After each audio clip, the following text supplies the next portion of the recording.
Jean-Christophe Cambadélis, bonjour. Bonjour. Vous êtes député socialiste de Paris. On va évoquer dans un instant le dossier des retraites.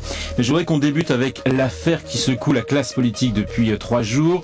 Une femme voilée verbalisée au volant de sa voiture, un conjoint soupçonné de polygamie et un ministre de l'Intérieur qui demande sa déchéance de la nationalité. Jean-Christophe Cambadélis, montage politique, comme le dit Julien Drey. Écoutez, je crois que dans cette affaire, le problème n'est pas obligatoirement là où on le croit. De deux choses l'une. Soit cet homme, issu ou militant de l'islamisme radical, était surveillé par la police. Et donc, quand on a verbalisé cette jeune femme, on a fait une opération politique. Et là, il y a l'instrumentalisation. Soit, et c'est la question que je pose au ministre de l'Intérieur aujourd'hui, voilà un homme qui fait partie d'une fraction radicale de l'islamisme. C'est le ministre de l'Intérieur qui nous le dit. Donc, qui est potentiellement dangereux. Et qui a plusieurs femmes, et qui fait des escroqueries aux allocations familiales, et non au courant de rien. Alors j'ai envie de dire, que fait la police? Alors donc, montage politique. Soit montage politique, soit incurie politique. Avec tout de même une conférence de presse qui est organisée par cette femme et son conjoint. Oui, bien sûr. Ça me paraît pas anormal qu'ils se défendent, mais s'ils se défendent comme cela, c'est qu'ils ont quand même quelques appuis et quelques relations avec la presse. C'est une accusation très grave quand même, montage politique. Oui, c'est assez grave, mais c'est au ministre de l'Intérieur de nous dire. Soit il a découvert par hasard, et là il est en faute. Soit il ne l'a pas découvert par hasard, c'est un montage politique, et là c'est une très grave faute. Jean-Christophe Cambadélis, la gauche parle de stigmatisation, c'est un argument qui a également repris Tariq Ramadan ce week-end, c'était pas un peu dérangeant ? Oui, c'est un peu dérangeant d'être dans le même camp que Tariq Ramadan. Non, mais ce qu'il faut dire, c'est qu'honnêtement, le gouvernement, dans ce domaine, utilise cette polémique pour faire oublier ses déboires électoraux, économiques et sociaux, à l'évidence. Donc, évidemment, quand on veut se rétablir dans la droite de la droite, dans l'électorat de droite extrême, on utilise l'islam. Mais est-ce que vous tombez pas un petit peu dans le piège, justement, en rajoutant une couche, j'allais dire, sur une question où au départ on pourrait penser que vous êtes justement pour une loi. On sent quand même sur cette question le PS embarrassé. Non, il n'est pas du tout embarrassé. Le Parti socialiste, il est plutôt en position de force. Il a demandé au gouvernement d'agir dans ce domaine, comme l'avait fait Jacques Chirac en son temps, c'est-à-dire en essayant de conclure à une union nationale qui serait nécessaire. Il y a quand même des gens chez vous, il y a des personnalités comme Manuel Valls qui veut absolument une loi, d'autres qui ne veulent pas entendre parler de la loi, donc c'est quand même un peu le grand écart. Pas plus que dans l'UMP, pas plus que dans l'UMP.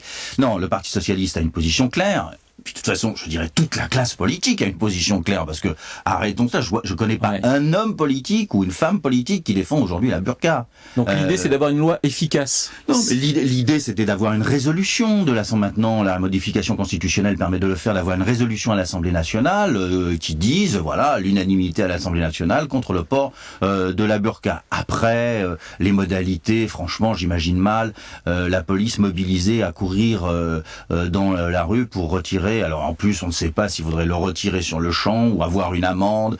Je pense que tout ceci est mal foutu et intervient à un moment politique dérangeant, parce qu'on a l'impression que le gouvernement utilise cela pour faire oublier ses déboires, encore une fois. Sur cette affaire du voile, je vous propose d'écouter Éric Besson, le ministre de l'Immigration, 7h50 sur RTL. Il s'interroge sur la position du PS. On est quand même sur un sujet majeur. Est-ce que oui ou non, nous considérons que le voile intégral est attentatoire aux droits de la femme, à la dignité de la femme? Si oui, il faut bien trouver une solution. J'entends la position du Parti socialiste. Ni burqa, ni loi. C'est bien gentil, le nini permanent. Mais on fait quoi si, par la pédagogie, on n'y arrive pas? On est bien obligé de passer par la loi pour interdire. Jean-Christophe Cambadélis, qu'est-ce que vous répondez à votre ancien ami Éric Besson? Ami, c'est beaucoup dire. Nous répondons tout simplement que les éléments actuels de la loi nous permettent d'agir. Et honnêtement, c'est une fausse polémique que de dire cela. Le Parti socialiste est bien sûr mobilisé à l'unanimité contre le port de la burqa, et il estime que nous avons dans notre appareil judiciaire les moyens de lutter contre. Si la loi passe comme le souhaite Jean-François Copé au mois d'août, qu'est-ce que vous allez faire, vous, à titre personnel? Est-ce que vous voterez pour cette loi?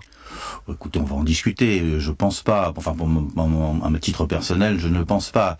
Mais en même temps, nous n'allons pas prendre position contre. Nous n'allons pas tomber dans le piège. Donc, je crois que le Parti socialiste restera sur une position prudente. Oui, prudente. Finalement, vous ne tranchez pas. C'est ça qu'on peut vous reprocher finalement sur ce dossier, comme sur le dossier des retraites. On va y venir. Non, et c'est que nous n'avons pas le même agenda. Ouais. Ce n'est pas le pouvoir qui fixe ce que nous devons répondre. Donc le pouvoir a décidé d'un seul coup, au lendemain des élections régionales, de faire de la burqa un instrument de reconquête de son électorat. On n'est pas obligé de se mettre au garde à vous face à cette tentative. Et sur la question des retraites, vous avez le sentiment de vous mettre au garde à vous, parce que là encore, vous parlez d'un agenda dicté par le gouvernement. Tout à fait. Écoutez, au lendemain des élections régionales, nous avons appris deux choses. Qu'il n'y aurait pas de changement de gouvernement, mais que le gouvernement tentait de se remettre à travers deux initiatives. L'une sur la burqa, qui visait à reconquérir la droite ou la droite extrême, et l'autre sur les retraites. Alors, d'un seul coup, là, en 2 mois, il faut régler l'ensemble des problèmes. Il n'y a pas urgence sur la réforme des retraites. Il ne faut pas réformer. Si, il faut réformer, mais comme tout, pour la réforme, il faut avoir un minimum de consensus. Or, aujourd'hui, on fonctionne au pas de charge. On nous dit il faut trouver plus de 100 milliards en 2050 et on oublie de nous dire comment on va faire avec les déficits publics actuels qui sont colossaux.